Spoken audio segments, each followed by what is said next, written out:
Chaque existence porte en elle l'empreinte de ses racines.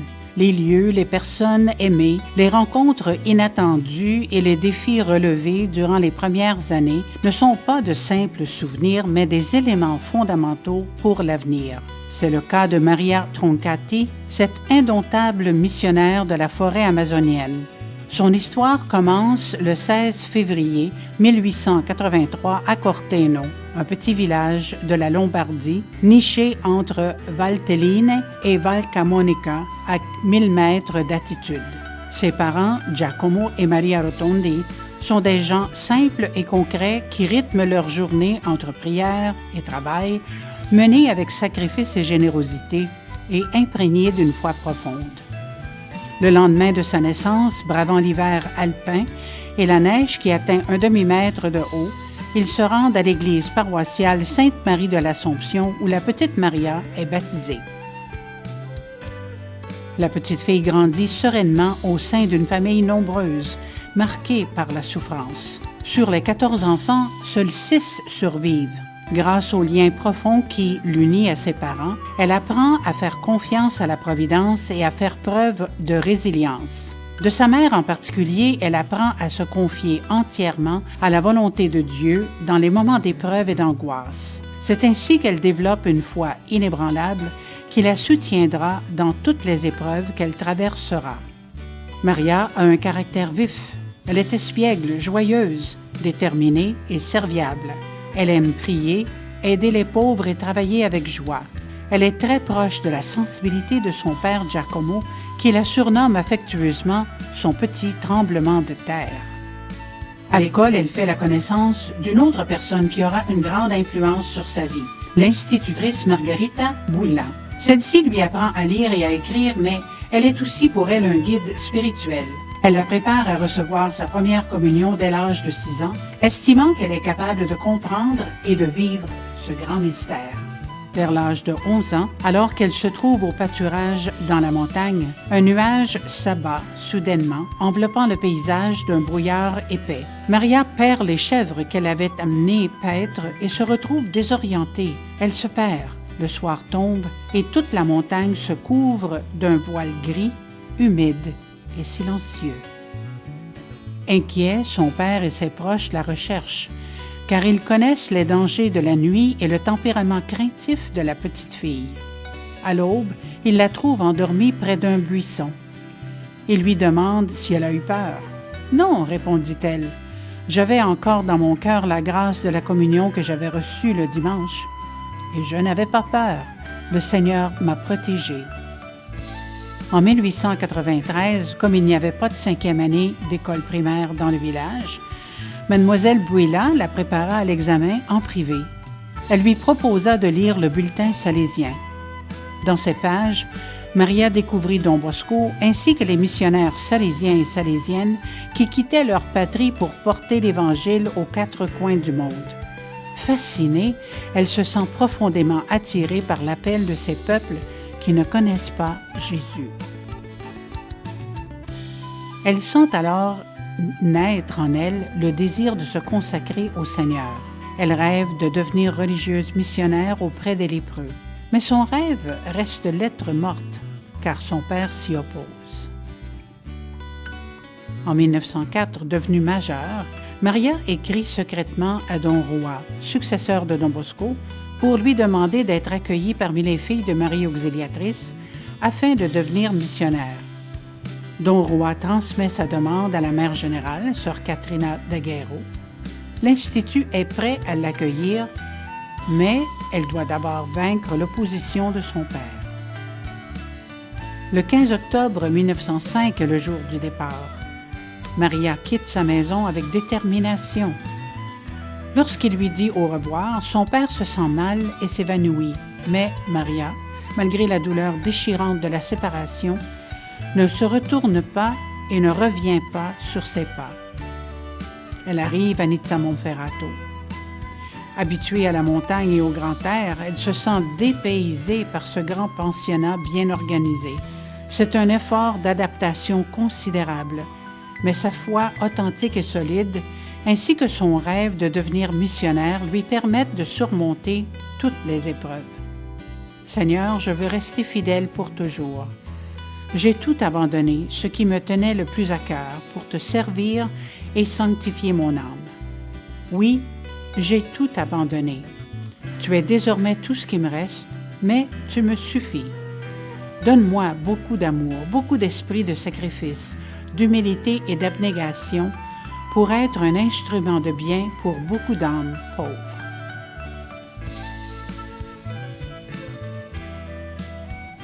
Le 17 septembre 1908, elle prononce ses premiers vœux. Elle est envoyée dans la communauté de Rossignano Monferrato, un petit village de la province d'Alexandrie, où elle se voit confier la tâche exigeante de cuisinière. Sa santé, déjà mise à rude épreuve pendant son noviciat, se détériore au point qu'elle doit être transférée à l'infirmerie de Nizza Monferrato. Elle reçoit la visite de Don Juan qui lui demande si elle souhaite guérir. Sœur Maria lui répond avec enthousiasme qu'elle souhaite recouvrer la santé pour partir en mission. Ils prient ensemble 3 Ave Maria. Don Juan lui donne sa bénédiction et lui dit « Si tu as la foi, lève-toi ». Sœur Maria se lève, elle guérit. Don Juan lui prédit qu'elle vivra longtemps et qu'elle fera beaucoup de bien. Elle est ensuite transférée à Varazze, où elle reste 10 ans pour se mettre en bonne santé. Le 19 septembre 1914, elle peut enfin prononcer ses vœux perpétuels. Le déclenchement de la Grande Guerre l'amène à suivre une formation d'infirmière. À l'hôpital militaire, elle est une présence forte et maternelle pour les nombreuses jeunes vies brisées par ce conflit insensé. Elle soigne non seulement les blessés, mais les accompagne également avec des paroles de réconfort, souvent jusqu'à leur dernier souffle. Elle n'imagine pas encore à quel point cette expérience lui sera utile pour sa future mission. Puis, une inondation soudaine du fleuve Tero. L'Institut est submergé. La sœur Sacristine meurt noyée en tentant de sauver le Saint-Sacrement. Sœur Maria invoque alors l'auxiliatrice et lui fait la promesse suivante. « Si tu me sauves de cette inondation, je deviendrai missionnaire. » Miraculeusement, elle et sœur Chiara parviennent à s'en sortir. Une fois la guerre terminée, sœur Maria est envoyée à Nizza Monferrato en tant qu'infirmière. Alors qu'elle s'occupe d'une jeune fille mourante, Maria Luzzi, celle-ci lui demande « Dès que tu verras la Vierge Marie, demande-lui d'obtenir de Jésus que je puisse partir en mission parmi les lépreux. » Marina répond « Non, sœur Maria, vous partirez en Équateur. » Sœur Maria insiste « Parmi les lépreux ?» et Marina répète « Vous irez en Équateur. » Marina meurt à l'aube. Quelques jours plus tard, Mère Caterina Daguerro demande à Sœur Maria de partir en tant que missionnaire en Équateur. Nous sommes en 1922, année du 50e anniversaire de la fondation de l'Institut des filles de Marie Auxiliatrice. De grandes célébrations rassemblent à Nizza des supérieurs et supérieures du monde entier, dont Monseigneur Comines, évêque et vicaire apostolique de l'Équateur.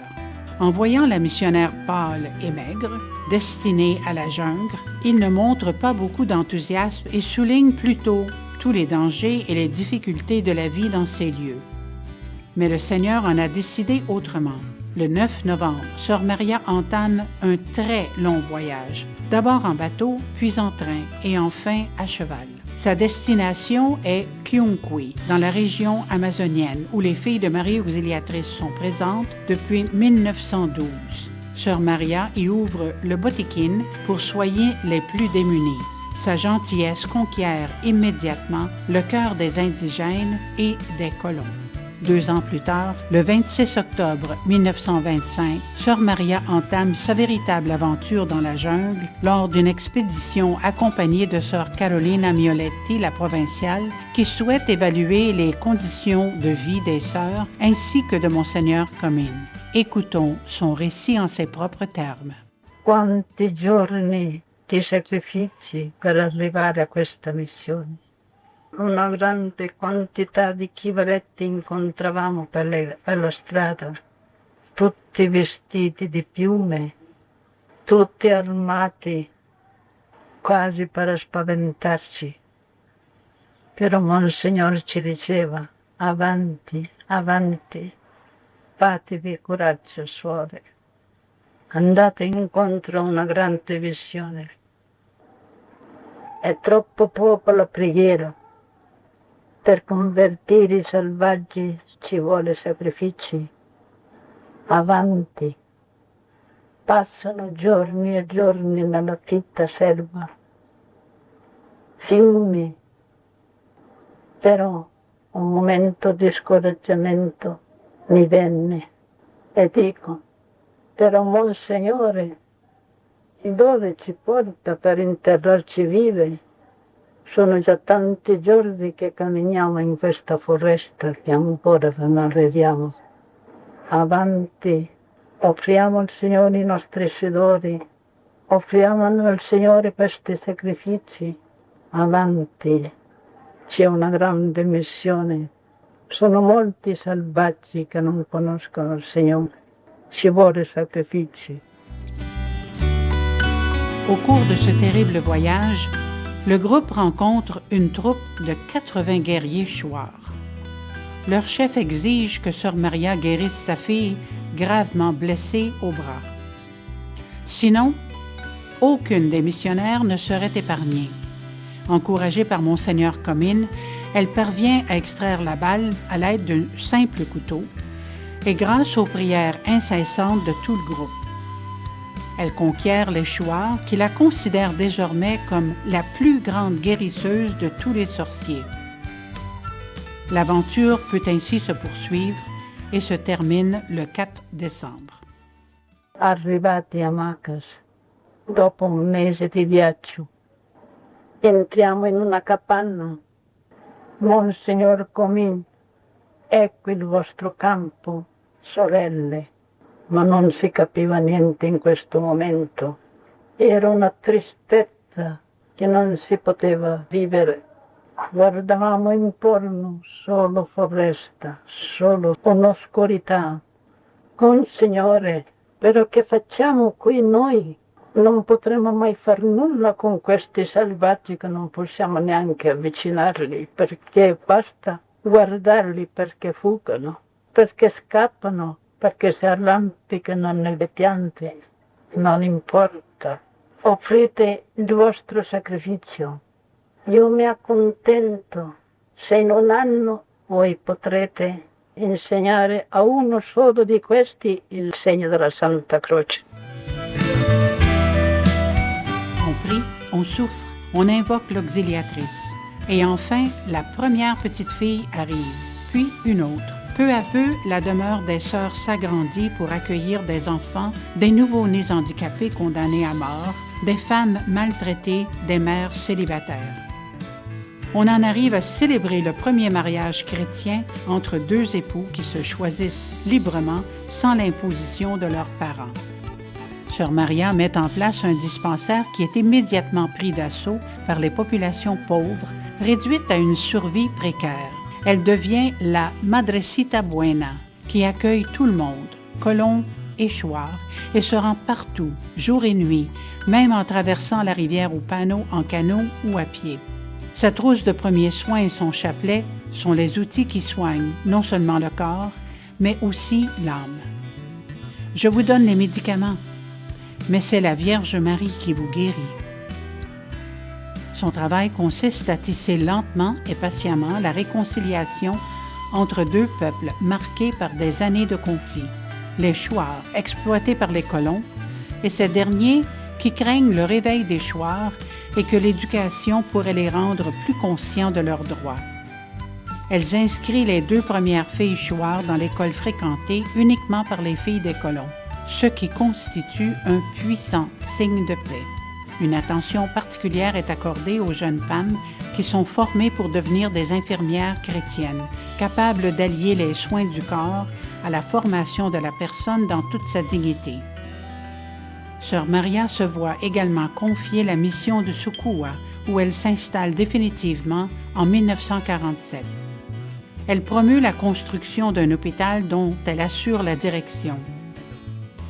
Une nuit, la mission salésienne est incendiée. Tout est à reconstruire. Les chouars prennent les armes et se rebellent. Sœur Maria, la seule capable de parler au cœur des rebelles, intervient. Nous vous avons appris à aimer et à pardonner les offenses. Si vous m'aimez vraiment, déposez les armes à mes pieds. » Et ils lui obéirent. Mais sœur Maria reste inquiète. « Je serai très heureuse de pouvoir offrir ma vie pour que la paix revienne. » Sa mission prend brutalement fin le 25 août 1969. Le petit avion à destination de Quito s'écrase peu après le décollage. Sœur Maria meurt sur le coup, mais elle reste vivante et indélébile dans le cœur et l'histoire de son peuple qui pleure non seulement une missionnaire, mais aussi une mère, la Madrecita Buena, l'artisane de la réconciliation et de la paix.